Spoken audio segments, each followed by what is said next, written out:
Good morning, buenos dias. I'm the hype man of the group, so how is everyone doing today? Is everybody excited to be here? Awesome. Well, like Katie said, my name is Edgar Palacios. I am the founder of the Latinx Education Collaborative, and this is my partner in this work, Susana Elizarraz, who is a board member of our organization as well as a sixth grade math teacher here in KCPS. Shout out to all my teachers out there. That's right. Before we get to the heart of this work, I just want to share a quick story about how I came into this work.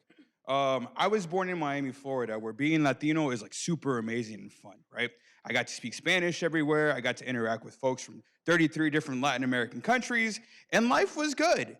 And then in sixth grade, my parents decided that we would move to Spokane, Washington. And how many of you think that the Latino community is super strong in Spokane, Washington? That's right. And from that moment on, in my life story, in my education story, I did not have one Latinx educator in front of me. So I can only, I know that experience too well. And so that is what drives this work about representation. So like Edgar said, my name is Susana Elizarraz. Is this working? It's okay because I'm a teacher. So I am a sixth grade math teacher, like Edgar said, and I'm a sixth grade math teacher with KCPS.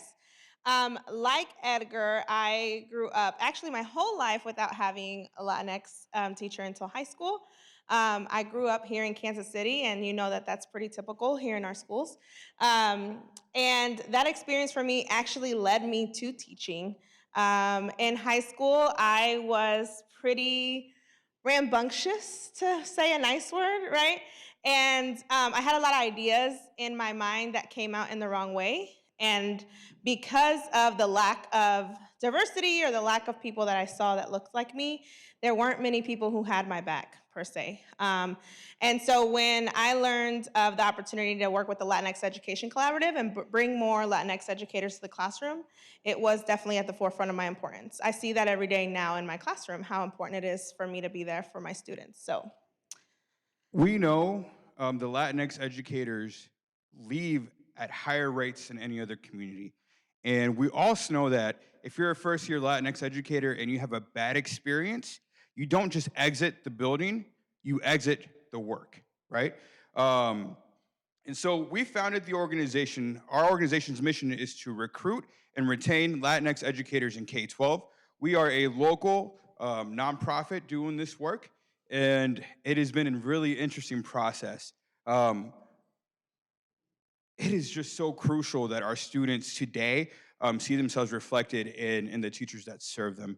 I believe the local data here is in KCPS, 27% of students are Latino, and only 5% of staff is. In KCKPS, that number is 52%, and only 6% of educators are. And so we have to do work in order to make sure that we are increasing representation in the classrooms.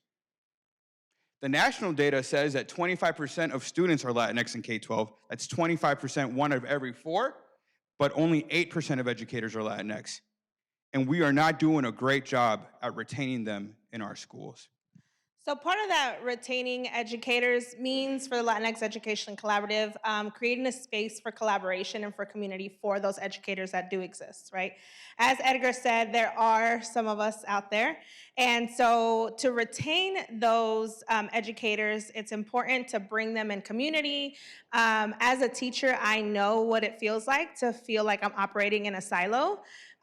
Where I'm very passionate about diverse issues and equity issues, whereas perhaps that's not on everyone else's forefront in their mind, right? And so we have events that bring us together, times when we come together to collaborate, and so our work is so important in retaining those educators that are already there. As Susana said, we're building community, and we're building community because of two main things. One, we know that Latinx educators tend to stick around longer if they see themselves as part of a larger community.